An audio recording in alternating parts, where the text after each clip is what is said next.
नमस्कार, प्रणाम, स्वागत है आप सभी का एक बार फिर से बोधिसत्व पीसीएस में। This is Nostam the ultimate current affair series for 70 BPSC preliminary examination and I am Amarendra Tiwari. My dear friend, इस पार्टिकुलर करंट अफेयर सीरीज में हम 2023 अगस्त 2023 से अगस्त 2024 तक के पूरे एक साल का करंट अफेयर्स देखेंगे सेक्शन वाइज, जिसमें हमने साइंस एंड टेक का अगस्त 2023 से मई 2024 तक का कवर कर लिया है 3 एपिसोड में। और आज से शुरू हो रहा है आपका इकोनॉमिक्स। इसमें जो है अगस्त 2023 से लेकर आपको अक्टूबर 2023 तक के इकोनॉमिक करंट डेवलपमेंट देखे जाएंगे। काफ़ी चूजी हो के मैंने इसको इस पार्टिकुलर एपिसोड में इन सारे टॉपिक्स को शामिल किया है। और हमारा यूएसपी ये है कि हम करंट अफेयर्स के टॉपिक ही केवल आपको प्रोवाइड नहीं कराते, उससे एफिलिएटेड, उससे अटैच जो स्टैटिक पोर्शन होता है ना, उसके बारे में भी हम आपको बताते जाते हैं। माय डियर फ्रेंड, काफ़ी इफेक्टिव रहता है और बीपीएससी के नए ट्रेंड्स पे आधारित रहता है। ये हमेशा ही से हमारा प्रेडिक्शन सही होता है और बीपीएससी का जो नया अप्रोच है, जो नया माइंडसेट है, उसी माइंडसेट के साथ जो है हम आगे चलते हैं, बल्कि उससे बढ़ के भी हम काम करने की कोशिश करते हैं। तो चलिए शुरू करते हैं। शुरू करने से पहले एक रिक्वेस्ट है, if you are new at my channel then subscribe the channel and hit the bell icon for all the notification. My dear friend, पहला टॉपिक है आज का Bharat new car assessment programme. काफी इंपॉर्टेंट है, भारत एनकैप काफी important है। आप सबको पता होगा कि देखिए, इंडिया में जो कंपनियां आती है ना, कार मैन्युफैक्चरिंग कंपनियां या 4 व्हीलर, ये क्या करती हैं, सेफ्टी रेटिंग कहीं और से करा लेती हैं, थर्ड पार्टी से करा लेती हैं, या ग्लोबल एनकैप होता है उसकी रेटिंग वगैरह ले लेती हैं। उसकी कितनी विश्वसनीयता है, कितनी मान्यता है, ये हमें नहीं पता। और आजकल रोड एक्सीडेंट बहुत ज़्यादा होते हैं, लोग रैश ड्राइविंग करते हैं। तो इससे बचने के लिए, सुरक्षा सुनिश्चित करने के लिए ड्राइवर्स के, और उसमें जो है लोग होते हैं जो सफ़र करते हैं, उनकी सुरक्षा के लिए भारत के द्वारा ये भारत एनकैप शुरू किया गया। माय डियर फ्रेंड, 22 अगस्त 2023 को केंद्रीय सड़क परिवहन और राजमार्ग मंत्री नितिन गडकरी के द्वारा लॉन्च करा गया। भारत एनकैप का उद्देश्य भारतीय बाजार में बेची जाने वाली कारों के लिए सुरक्षा मानकों को मजबूत बनाना है। माय डियर फ्रेंड, यह कार्यक्रम क्या करेगा, कारों की सुरक्षा प्रदर्शन को आंकने और उपभोक्ताओं को सूचित निर्णय लेने में जो है मदद करने के लिए क्रैश परीक्षणों का उपयोग करता है। Let's say my dear friend, मान लीजिए कि आपका बजट है कि आप 6 लाख का कार खरीदना चाहते हो। 6 लाख की कार, वो जीरो जो है इसकी सेफ्टी रेटिंग है, और कोई 7 लाख का कार है जिसकी 3 सेफ्टी रेटिंग आपको भारत एनकैप द्वारा दी गई है। तो आप ये सोचोगे कि क्यों ना हम 1 लाख रुपये और इन्वेस्ट करके ये 3 स्टार सेफ्टी रेटिंग वाली ही कार खरीदें, ताकि अगर कुछ ऐसी अनहोनी हो जाए खुदा ना खास्ते, तो हमें बचने के चांसेस इसमें ज़्यादा हो। माय डियर फ्रेंड, तो सेफ्टी प्रायोरिटी है इस प्रॉपर इनिशिएटिव का। भारत एनकैप सुरक्षा रेटिंग क्या है, इसको आप देख लो एक बार। ये कहाँ से आ गया भैया, तुम जाओ यहाँ से, ठीक है। इसमें होगा क्या कि कारों को उनके क्रैश परीक्षण के आधार पर 1 से 5 स्टार की रेटिंग दी जाएगी, जिसमें 5 स्टार जो है सबसे सुरक्षित कार, 5 स्टार किसी कार को मिला हुआ है तो वो सबसे सुरक्षित कार माना जाता है, और 1 स्टार मतलब कम सुरक्षित, 0 स्टार सबसे कम सुरक्षित माना जाता है। फ्रेंड, ठीक है। सुरक्षा देखो, क्रैश टेस्ट के प्रकार होते हैं। इसमें क्रैश कराया जाता है, फ्रंटल क्रैश कराया जाता है, गाड़ी इधर से आ रही है, दूसरे किसी ऑब्जेक्ट पे लड़ाया जाता है और देखा जाता है कि उसमें जो बैठा हुआ आदमी है। और ये देखो, बुजुर्गों के लिए भी देखा जाता है, सेफ्टी रेटिंग फॉर मतलब adult people, safety rating for child, ठीक है। दोनों की अवस्थाओं में देखा जाता है कि इस सेफ्टी रेटिंग दी गई है। तो साइड से क्रैश करके दिखाया जाता है, फ्रंट से क्रैश करके दिखाया जाता है। और जो सेफ्टी रेटिंग है, जो सेफ्टी इक्विपमेंट है, इसमें एयर बैग मिलता है आपको, seat belt, anti locking braking system मिलता है, इलेक्ट्रॉनिक स्टेबिलिटी कंट्रोल सिस्टम वगैरह इसमें मिलता है। पहले देखे होंगे कि पहले की गाड़ियां आती ऐसी थी कि यहाँ पे ब्रेक लगाए तो 100 मीटर के बाद आगे जाके पूर्णतः वो रुक पाती थी, ठीक है। तो जो एबीएस सिस्टम है, एंटी लॉक ब्रेकिंग सिस्टम, ये और इलेक्ट्रॉनिक स्टेबिलिटी कंट्रोल, ये तुरंत ही गाड़ी को रोक देगा, और इसके साथ साथ गाड़ी सुरक्षित तरीके से रुकेगी, न कि पलटी वगैरह मारेगी, ठीक है। तो ये भारत एनकैप का क्या महत्व है आपने देख लिया। अब चलते हैं हम अगले टॉपिक पे। माय डियर फ्रेंड, आपको हमारी यूट्यूब चैनल पे अवेलेबल कराए जाएंगे शेड्यूल वाइज, बल्कि जबकि इसका जो पीडीएफ है ना, वो केवल पेड मेंबर के लिए है। ठीक है, बट इसका चार्ज है 251 rupees, only 250 my dear friend.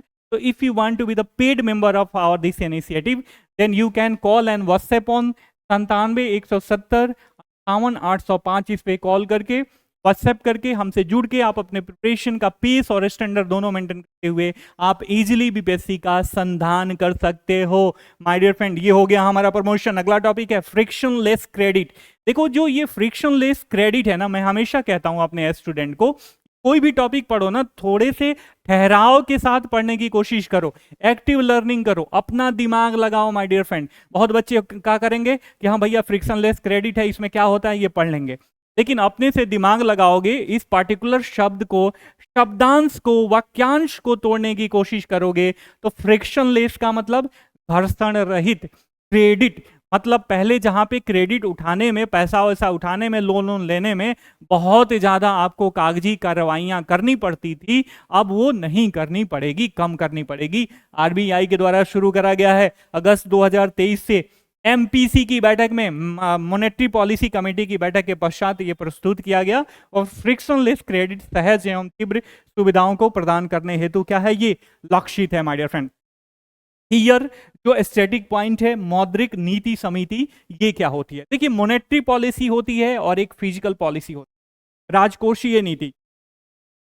तो शुद्ध राजकोषीय नीति ये है, जैसे टैक्सेशन वगैरह कितना खर्चा किया जाए, जो लोक व्यवस्था है उसको कैसे चलाया जाए, सरकार इसके लिए कोई नीति वगैरह बनाती है, तो वो राजकोषीय नीति के अंतर्गत आता है।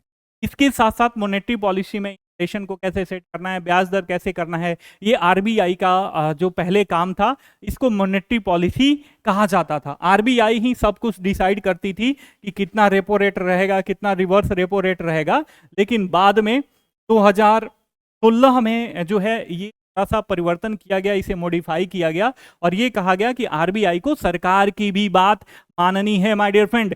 और जो मॉनेटरी पॉलिसी कमेटी है, इसका गठन किया गया, इसमें 6 सदस्य होते हैं। 27 जून 2016 को इसका गठन किया गया। इसमें टोटल 6 मेंबर होते हैं, जिनमें 3 मेंबर आरबीआई से लिए जाते हैं और 3 स्वतंत्र सदस्य होते हैं, जिनको भारत सरकार के द्वारा चुना जाता है माय डियर फ्रेंड। ठीक है, इसका उद्देश्य क्या है? प्रमुख उद्देश्य भारत में ब्याज दरों के निर्धारण को और अधिक उपयोगी, पारदर्शी और प्रभावी बनाना। यह कैसे कार्य करती है? समिति हर 2 महीनों में एक बार मिलकर मुद्रास्फीति लक्ष्य और आर्थिक स्थिरता को ध्यान में रखते हुए ब्याज दरों का निर्धारण करती है, और इस निर्णय का प्रभाव देश भर के उद्योगों और जनता पे पड़ता है माय डियर फ्रेंड। ठीक है, तो ये हमने देखा एमपीसी और क्रेडिट, फ्रिक्शनलेस क्रेडिट के बारे में माय डियर फ्रेंड।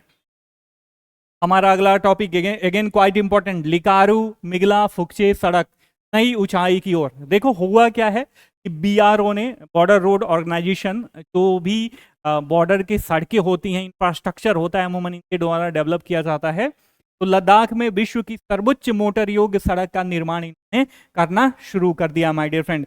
ये होगा 19,400 फीट की ऊंचाई पे, जो काफी चुनौतीपूर्ण है, और इसके अलावा जो लद्दाख वगैरह आपको पता है, ये काफी कठोर जलवायु भी है यहाँ पे। ठीक है, नीचे कमेंट करके बताओ, if you are watching now my video, अभी तक आप देख रहे हो तो नीचे कमेंट करके बताओ, लद्दाख में एक बहुत ही बढ़िया, एक मतलब बढ़िया क्या, बहुत ही अचंभित करने वाला ज्योग्राफिकल कंडीशन पाया जाता है।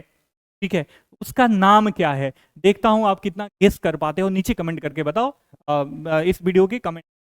ठीक है, महिला शक्ति इसकी सबसे बड़ी विशेषता है ना, इसमें इसकी जो टीम है वो महिला शक्ति का प्रदर्शन कर रही है, वुमेन एम्पावरमेंट का प्रदर्शन कर रही है। टोटल मेंबरान जो हैं, सदस्य जो हैं इसके महिला हैं, जिसका नेतृत्व कर्नल कोनुंग डोमिंग कर रही हैं माय डियर फ्रेंड। यह महिलाओं की क्षमता और योग्यता को भी दर्शाता है एक तरीके से माय डियर फ्रेंड। आगे बढ़ते हैं, हमारा अगला टॉपिक है नगद आरक्षित अनुपात, सीआरआर।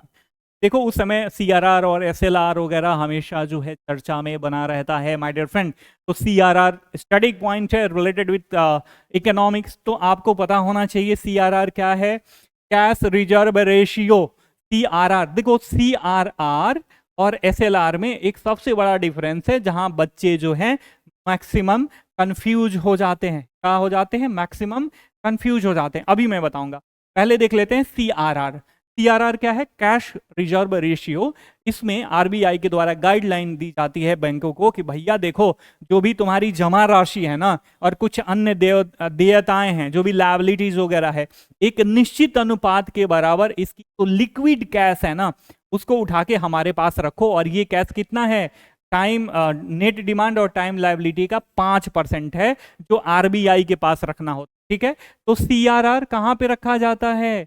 आरबीआई के पास। और एसएलआर, स्टैट्यूटरी लिक्विडिटी रेशियो, ये जो बैंक हैं ये खुद के पास रखते हैं सोना चांदी वगैरह के फॉर्म में। ठीक है, तो ये बात आपको समझ में आ गई। यहां से प्रश्न जो है यदि बीपीएससी पूछता है तो आपको कंफ्यूज नहीं होना है माय डियर फ्रेंड। सीआरआर और एसएलआर किसके पास रहता है, इसी को लेके बच्चे क्या हो जाते हैं? कंफ्यूज हो जाते हैं, और जानकारी रहते हुए भी प्रश्न को गलत कर देते हैं माय डियर फ्रेंड। सांविधिक तरलता अनुपात, दैट मीन्स एसएलआर, ये कानूनी न्यूनतम प्रतिशत है जिसे वाणिज्यिक बैंकों को तरल नकदी, सोना या अन्य प्रतिभूतियों के रूप में बनाए रखना होता है। यह मूल रूप में आरक्षित आवश्यकता है जिसे बैंकों को ग्राहकों को ऋण देने से पहले रखना होता, और वर्तमान में ये कितना है? एसएलआर 18%। मुख्य उद्देश्य क्या है? इन्फ्लेशन को नियंत्रित करना, साथ में बैंक के ऊपर कोई भी ऐसा दबाव आ जाता है या कोई विवश सिचुएशन, आपने देखा होगा 2007-8 में जब वैश्विक मंदी चल रही थी तो विश्व के बड़े बड़े बैंक क्या हो रहे थे? धराशायी हो रहे थे। क्यों? क्योंकि मान लो कि उनको किसी को मतलब पैसा देना है 1000 करोड़ रुपए, तो ये क्या कर दिए? उस पार्टिकुलर व्यक्ति को 1000 करोड़ रुपए किसी बिजनेसमैन को दे दिए, और उसके एवज में, इसकी सुरक्षा में ये कुछ रखते ही नहीं थे अपने पास। ठीक है, अब मान लो कि ये व्यक्ति डिफॉल्टर घोषित हो जाए, ये पैसा ही न लौटाए, बैड ऋण में ये ऋण तब्दील हो जाए, तो बैंक वैसे ही धराशायी होना है। तो इन सारी स्थिति से बचने के लिए क्या करा गया? एसएलआर और सीआरआर का कॉन्सेप्ट लाया गया। इसके साथ साथ एसएलआर और सीआरआर के द्वारा जो बैंक है ना, आरबीआई है, ये क्या करती है? मार्केट से मनी को सोखती है कि ना भैया, इतना मनी जो है मार्केट में आपको डालना है, आपको अपने पास रखना है, ताकि मनी का सर्कुलेशन थोड़ा सा मार्केट में कम हो और इन्फ्लेशन को कंट्रोल में किया जा सके माय डियर फ्रेंड। अब ये कैसे कंट्रोल में होगा माय डियर फ्रेंड? मान लो एसएलआर अभी 18% है, ठीक है, इसको बढ़ा के हम 20% कर दें, तो मान लो पहले अब ये 100 रुपया इसके पास है किसी बैंक के पास देने की, अगर एसएलआर के रूप में इसे 20% देना हो, बैंक के पास रखना हो, तो ये क्या करेगी? 80 रुपये को ही मार्केट में सर्कुलेट करेगी बैंक।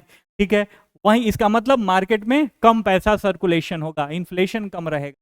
और इसको 18% कर दें तो ये क्या होगा? ये यहाँ पे 2 रुपया अधिक हो जाएगा बैंक के पास, और ये 2 रुपया अधिक मार्केट, पैसे का सर्कुलेशन का मतलब प्राइस का बढ़ना। ठीक है, लोगों के पास पैसा रहता है, परचेजिंग पावर प्रायोरिटी बढ़ती है, लोग पैसा मतलब वस्तुओं को खरीदते हैं, वस्तु का डिमांड बढ़ता है, सप्लाई उस तरीके से कम हो जाता है, या जो मार्केट के लीडर हैं वो क्या कर देते हैं? जानबूझ के कृत्रिम सप्लाई को कम कर देते हैं, मतलब सप्लाई को कृत्रिम रूप से कम कर देते हैं, इसके वजह से इन्फ्लेशन बढ़ जाता है। ठीक है, अब ये बहुत बड़ा मुद्दा होता है, अब इसको हम ध्यान में नहीं, अभी ज़्यादा डिस्कशन नहीं करते हैं, इतना काफ़ी है स्टैटिक पोर्शन के लिहाज से भी और करंट अफेयर्स के लिहाज से भी। प्रश्न पूछेगा तो यहीं से पूछेगा। ठीक है, कीमतों में देखो बढ़ोतरी को मुद्रास्फीति, दैट मीन्स इन्फ्लेशन, इन्फ्लेशन कहा जाता है माय डियर फ्रेंड। और this Nostrum the ultimate current affair series in both medium, Hindi और ईदर युवा हिंदी मीडियम स्टूडेंट और इंग्लिश मीडियम स्टूडेंट, सबके लिए है ये। ठीक है, लेक्चर तो आपको हिंदी में बाइलिंगुअल ही मिलेगा, और जो पीडीएफ है वो हिंदी और इंग्लिश में सेपरेट आपको कोर लैंग्वेज में मिलेगा। कीमतों में बढ़ोतरी को मुद्रास्फीति कहते हैं, जो मांग और आपूर्ति, दैट मीन्स डिमांड और सप्लाई में असंतुलन के कारण होती है, और एसएलआर का प्रमुख उद्देश्य इसी मुद्रास्फीति को, इन्फ्लेशन को क्या करना है माय डियर फ्रेंड? कंट्रोल करना है। अब बात आती है मार्केट कपलिंग की, काफी आवश्यकता है। देखो इन जनरल समझ लो, अलग अलग विद्युत एक्सचेंज होते हैं हमारे देश में, इन सारे विद्युत एक्सचेंजों में बिजली का रेट सेम ही है। इसको सिक्योर करने के लिए, इसको एश्योर करने के लिए क्या करा जाता है? एक प्लेटफॉर्म पे सारे एक्सचेंजों का डाटा अवेलेबल कराया जाता है, और उसका अध्ययन करके फिर रेट डिसाइड कर लिया जाता है, that is called market coupling. एक ऐसा मॉडल है जहां देश के सभी बिजली एक्सचेंजों से खरीद बोलियां और बिक्री बोलियां एकत्र की जाएंगी, और एक समान एमसीपी की खोज के लिए मार्केट कपलिंग एमसीपी बोले तो market coupling my dear friend, इससे एक समान एमसीपी की खोज के लिए मिलान किया जाएगा और इसे बिजली की कीमत की जो देश भर में लागू होगी। क्लियर एंड कट, यहां तक समझ में आ गया माय डियर फ्रेंड। चलिए आगे बढ़ते हैं। ठीक है, देखिए हमारा Brahmastra the ultimate Astra crash course for 70 BPSC preliminary examination, 1000 plus post आ रही हैं, पदे आ रही हैं, तो ये हाई टाइम है कि अब आप हाईली कंसंट्रेटेड हो जाओ, 100% डेडिकेशन के साथ कंट्रोल अपना एफर्ट डालो। If you are serious aspirant for 70 BPSC preliminary examination, तो ये जो बैच है ना, ये ऑनलाइन और ऑफलाइन दोनों माध्यम से, एप्लीकेशन पे आपको ऑनलाइन लाइव मिलेगा और ऑफलाइन बैचेस में भी आपको मिलेगा। तो दोनों माध्यम से यदि आप जुड़ना चाहते हो तो यही हमारा नंबर है 97-170-58-805 पे कॉल करके, व्हाट्सएप करके हमसे आप अपने प्रिपरेशन का पेस और स्टैंडर्ड करते हुए 70वीं बीपीएससी प्रिलिमिनरी का संधान कर सकते हो। मार्केट कपलिंग हमने देख लिया। खनन प्रहरी ऐप, खनन प्रहरी एक्चुअली कोयला खदान से रिलेटेड है। ठीक है, अवैध खनन को रोकने के लिए इस ऐप को लॉन्च कर है। यह ऐप जो है अवैध कोयला खनन गतिविधियों को रोकने का महत्वपूर्ण उपाय है। इससे सरकार को एक गैर कानूनी गतिविधि पर नजर रखने और तुरंत कार्रवाई करने में मदद मिलती है। इसमें क्या होगा, यदि आपके पास ये आपने एप्लीकेशन डाउनलोड कर रखा है, तो कोई अवैध खनन कर रहा है तो आप क्या करोगे, उसका वीडियो बनाओगे, उसका डेटा लोकेशन वगैरह शेयर कर दोगे, आपकी पहचान इसमें गुप्त रखी जाएगी और सरकार के द्वारा और जिम्मेदार अथॉरिटी के द्वारा जो खनन माफिया है, जो क्रिमिनल माइंडसेट है, जो असामाजिक तत्व है, उसके ऊपर कार्रवाई की जाएगी। माय डियर फ्रेंड, अगला टॉपिक, प्रधानमंत्री ग्राम सड़क योजना सन 2000 में शुरू, और इसमें जो है 12मासी सड़कों की कनेक्टिविटी न रहने वाले गांवों को कनेक्टिविटी 12मासी प्रोवाइड कराना जो है इस योजना का मूल उद्देश्य है। प्रधानमंत्री ग्राम सड़क योजना काफी इंपॉर्टेंट है। ठीक है, अभी चर्चा में है। इसमें जो पार्लियामेंट्री वगैरह होती है परिषद, इसमें कुछ पिछले साल इसको लेके काफी ज्यादा संसद में पार्लियामेंट में बहस वगैरह हुई थी, इसी से तब डेटा दिया गया था। डेटा इंपॉर्टेंट नहीं है, तब का डेटा 1 साल पुराना, डेटा ज्यादा इंपॉर्टेंट नहीं, ये चेंजेबल है, हमेशा डायनेमिक है, और बट इससे जो रिलेटेड स्टैटिक पोर्शन इंपॉर्टेंट था। देखो मूडीज ना जनसंख्या को लेकर भारत को एक चेतावनी दी है। उसने कहा है कि भैया देखो, हमारी जनसंख्या नो डाउट विश्व में सबसे बड़ी जनसंख्या ऑब्वियस बन गई होगी, अभी पता ही चल जाएगा जब जनसंख्या होगा, जनगणना होगी तो। ठीक है, लेकिन ये जनसंख्या केवल और केवल लेबर फोर्स में कन्वर्ट हो सकती है। आपके पास लेबर फोर्स है, बट ये ह्यूमन कैपिटल में कन्वर्जन के इसके चांसेस जो हैं काफी कम के बराबर है। अब आपको पता होना चाहिए, जनसंख्या और ह्यूमन कैपिटल, बहुत सारे लोग वन न्यू और listening these term first time, तो आपको कंफर्म नहीं हो पाएगा कि भैया ये जनसंख्या और ह्यूमन कैपिटल कहाँ से, ह्यूमन कैपिटल मानव पूंजी कहाँ से आ गई। तो देखो, जब भी जनसंख्या को हम एजुकेट करते हैं, उसको स्किल प्रोवाइड करते हैं, उसको हेल्थ स्वास्थ्य वगैरह पे ध्यान देते हैं, स्वास्थ्य प्रोवाइड करते हैं, तो ये जनसंख्या ना प्रोडक्टिव जनसंख्या में बदल जाती है और इसे बोलते हैं ह्यूमन कैपिटल। माय डियर, पहले जनसंख्या को एक जिम्मेदारी के रूप में देखा जाता था, अब जनसंख्या को संसाधन के रूप में समाजशास्त्रियों के द्वारा और अर्थशास्त्रियों द्वारा देखा जाता है। ह्यूमन कैपिटल, किसी भी देश का ह्यूमन कैपिटल उच्च होना, जैसे मान लो बिहार में है, तो बिहार में ह्यूमन कैपिटल में कन्वर्जन के चांसेस बहुत कम है, जनसंख्या बहुत ज्यादा है, बट ह्यूमन कैपिटल में ये कन्वर्जन के चांसेस कम है, क्योंकि ह्यूमन कैपिटल के लिए जो 3 फैक्टर का इनपुट अति आवश्यक है, जैसे मान लो education, the quality of the level of quality education in Bihar is quite low, आप सबको पता होगा, तो एजुकेशन नहीं मिल रहा है हमारे लोगों को। इसके साथ साथ स्किल डेवलपमेंट की बात करें तो ये 0 के बराबर है। जो पढ़े लिखे युवा हैं वो गवर्नमेंट एम्प्लॉय की तरफ, गवर्नमेंट एम्प्लॉयमेंट की तरफ ज़्यादा भगते हैं, स्किल डेवलपमेंट वगैरह कम कर पाते हैं, उनके पास बी प्लान नहीं होता है, तो ये भी कम है। इसके साथ साथ हेल्थ इंफ्रास्ट्रक्चर के मामले में अभी भी बिहार जो है काफ़ी कम है, और इंडिया में भी बहुत सारी चीज़ें करनी है। इसी को लेके मोडीज ने जो है चेतावनी दी है भारत को, और कहा है, एक बार फिर से रिवाइज कर दे रहा हूँ, कहा है देखो श्रम शक्ति तो बढ़ेगी लेकिन अर्थव्यवस्था को मजबूती मिलेगी, आर्थिक समृद्धि होगी, ये पॉसिबल नहीं है माय डियर फ्रेंड। देखो आर्थिक समृद्धि और विकास में दोनों में आप सोच रहे होगे, लगे हाथ में आपको बता ही देता हूँ, काफी इंपॉर्टेंट है। यहाँ से हमेशा जो है प्रश्न पूछता रहता है, आर्थिक समृद्धि और आर्थिक विकास। देखो, विकास जो है एक व्यापक पैमाना है, व्यापक कॉन्सेप्ट है। वहीं पे आर्थिक समृद्धि आपकी व्यक्तिगत आय, इनकम बढ़ने से, जीडीपी जीएनपी के ग्रोथ से संबंधित है, बस इतना है। विकास में आपके इनकम बढ़ने के साथ साथ आप कितना शांति से, सुख से, चैन से, स्वच्छ वातावरण में, विवेकशील पर्यावरण में और शालीनता भरे जीवन को जी रहे हो, इससे ये जो है विकास का अपना पैमाना है, जिसमें आप समृद्धि के जब ये सारे होराइजन जोड़ते हो और ये होराइजन आपके पक्ष में पॉजिटिव है, तो कहा जाता है आप आर्थिक विकास पे फ्रेंड। ठीक है, तो देखो, शिक्षा की कमी इसमें सबसे महत्वपूर्ण फैक्टर बताया गया है मूडीज के द्वारा, और मूडीज ने इस मामले में भारत को, अपने प्यारे इंडिया को, बांग्लादेश और पाकिस्तान के समकक्ष रखा है माय डियर फ्रेंड। देखो, ये कोई गुस्साने वाली बात नहीं है, बहुत लोग ऑफेंड हो सकते हैं कि मूडीज जो है ये ऐसा वैसा कर रहा है, गलत डेटा मैनिपुलेटिंग कर, बट ऐसा नहीं है। रियलिस्टिक अप्रोच काफी जरूरी है। यथार्थवाद के रास्ते पे चल के ही क्या कर सकते हो आप, सक्सेस को क्लियर कर सकते, सक्सेस को प्राप्त कर सकते हो, विजय श्री पहना सकते हो, पहन सकते हो। ठीक है, अगला topic, CSIR Prima ET11 my dear friend. ET11 भारत का प्रथम स्वदेशी ट्रैक्टर है, डेवलप बाय, मैन्युफैक्चर बाय केंद्रीय मैकेनिकल इंजीनियरिंग अनुसंधान संस्थान दुर्गापुर। ठीक है, ये स्वदेशी ट्रैक्टर है माय डियर फ्रेंड, और इसमें अत्याधुनिक लिथियम आयन बैटरी से ये लैस है।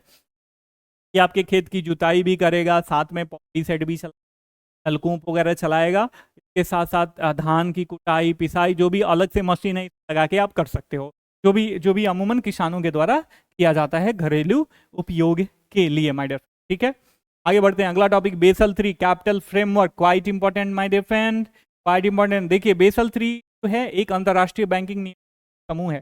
ठीक है, वहीं बताया था ना कि 2008 में जब मंदी उंदी आई थी, उसके बाद इसको क्या करा गया, इसका समेकन किया गया, वित्तीय संकट के बाद इसे पेश किया गया था।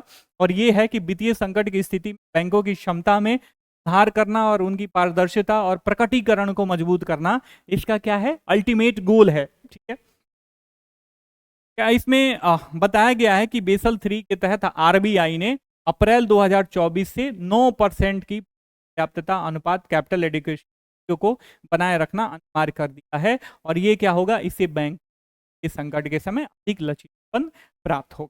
ठीक है, तो इसी के बचाव के लिए जो CRR और SLR हमने देखा था, का ये ब्रॉड कॉन्सेप्ट है। Central bank digital currency based on blockchain technology my dear friend. Blockchain technology is quite important for pre as well as for mains examination. और आप सबको पता होगा कि जो क्रिप्टो करेंसी है ना, क्रिप्टो करेंसी है, उसी के आधार पे, उसी के तर्ज पे ये CBDC है, central bank digital currency. But crypto currency को इंडियन जो संघीय बैंक है हमारा RBI है, उसके द्वारा ऑथराइज्ड नहीं किया गया है, फिएट मुद्रा नहीं है। ठीक है, लेकिन CBDC जो है ये क्या है, एक फिएट मुद्रा है, और RBI के द्वारा जारी किया गया एक है, क्रिप्टो करेंसी के समान है, लेकिन RBI के द्वारा ये तय किया जाता है, देश के फिएट मुद्रा के भी बराबर होता है। RBI ने 2022 में थोक के लिए और दिसंबर 2022 में खुदरा क्षेत्र में CBDC रुपये के पायलट लॉन्च ब्लॉकचेन द्वारा समर्थित वॉलेट का उपयोग करके CBDC का हम लेन देन कर सकते हैं। ठीक है, तो ये जो पार्टिकुलर लाइन है ना माय डियर फ्रेंड, मैं एक बारी से मिटा देता हूँ, प्यारे भाइयों बहनों, बने रहना। ठीक है, काफ़ी क्वालिटी अप्रोच, क्वालिटेटिव अप्रोच रहता है, हम आपको क्वालिटी प्रोवाइड करने की कोशिश करते हैं, किसी भी तरीके से ट्रैप वगैरह नहीं, रियलिस्टिक अप्रोच के साथ आपको हम समझाते हैं। यदि इस अप्रोच के साथ, इस स्टेप के साथ यदि आप फॉरवर्ड करते हो, आगे जाते हो, तो आप निस्संदेह ही BPSC को crack.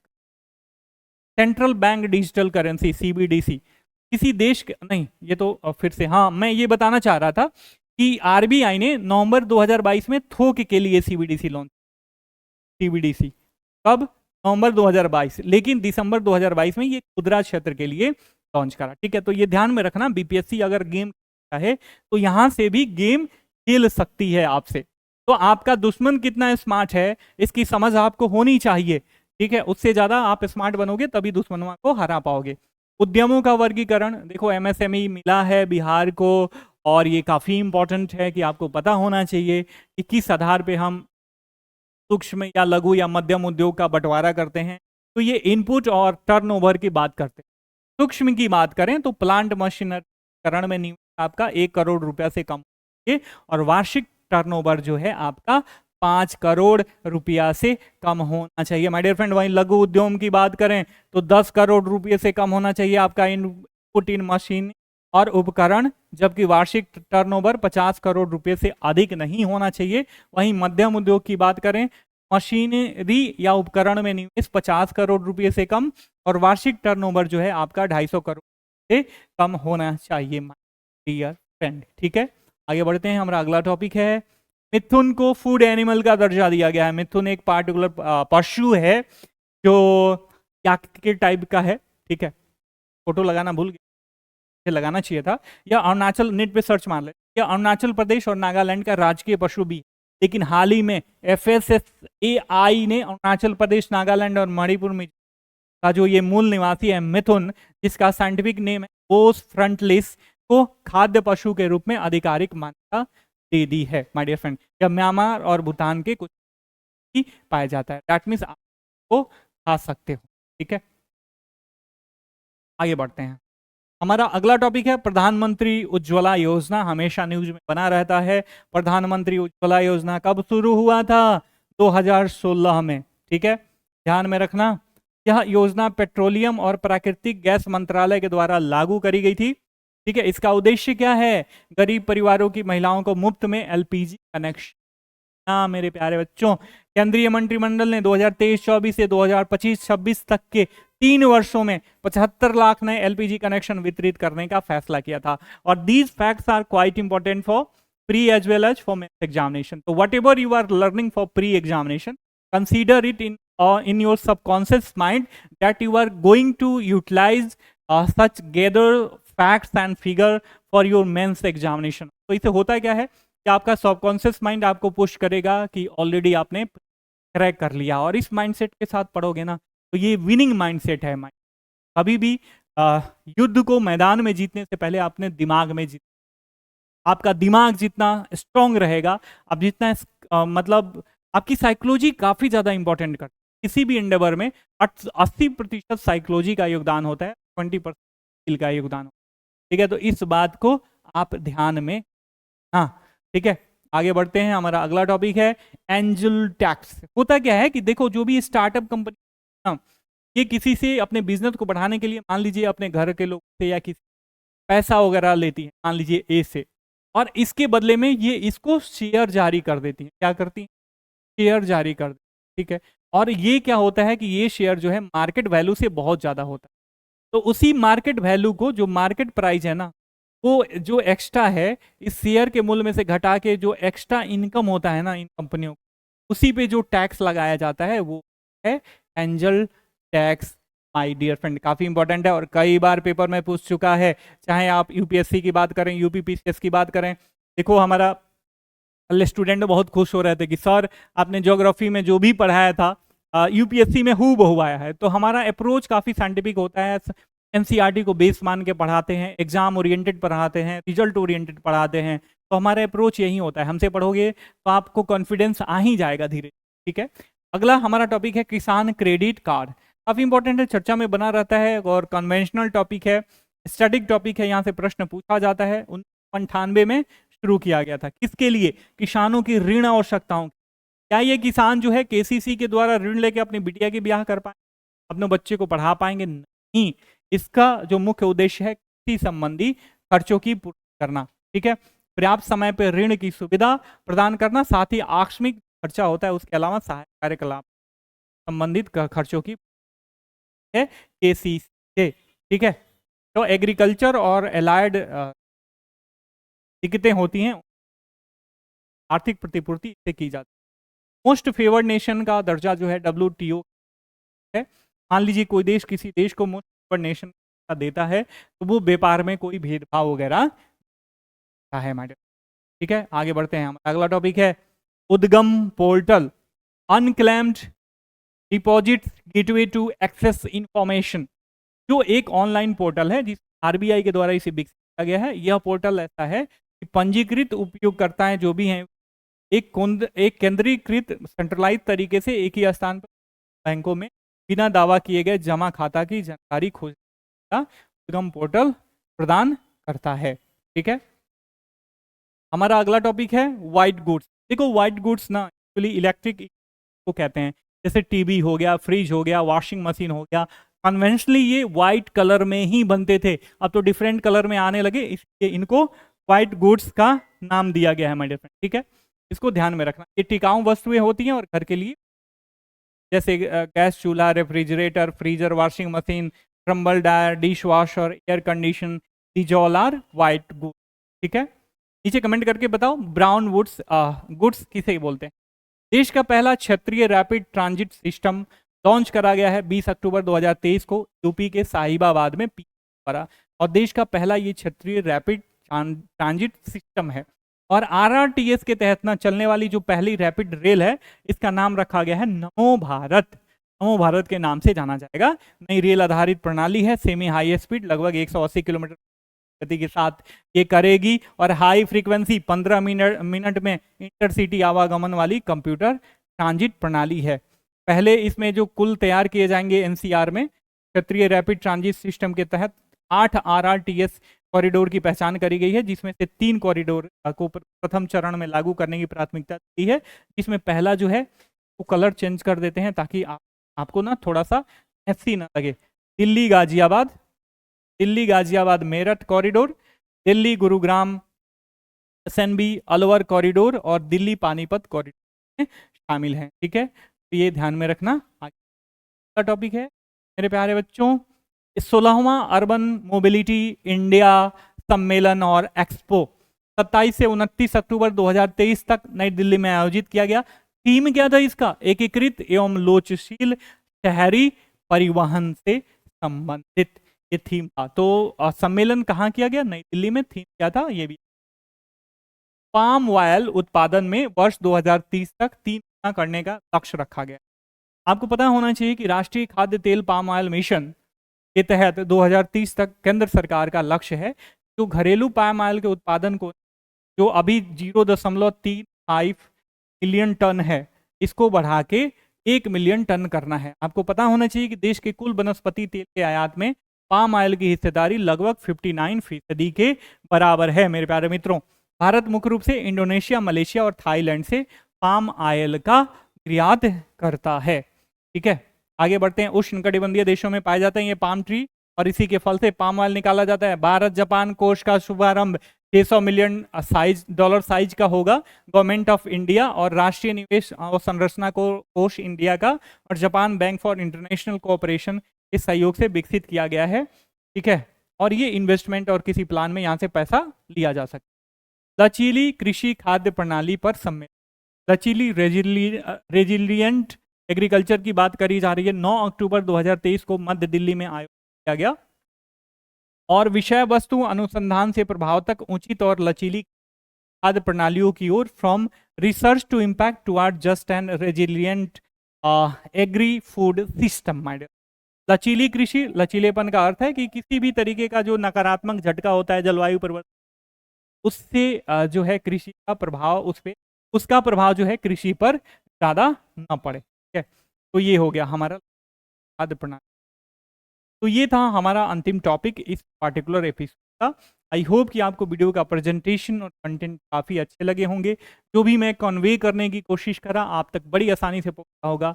Once again I would like to promote my self.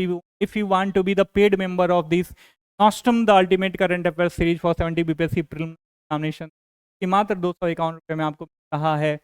का नंबर है जिससे आप कॉल करके हमसे जुड़ सकते हो, 97-170-5805 है। इस पे जुड़ के कॉल करके आप हमसे जुड़ के अपने प्रिपरेशन का पेस और स्टैंडर्ड हुए बीपीएससी का संधान कर सकते हो माय डियर। मिलते हैं अगले एपिसोड में, तब तक के लिए साइनिंग ऑफ, टेक केयर, जय हिंद, जय भारत, बाय बाय।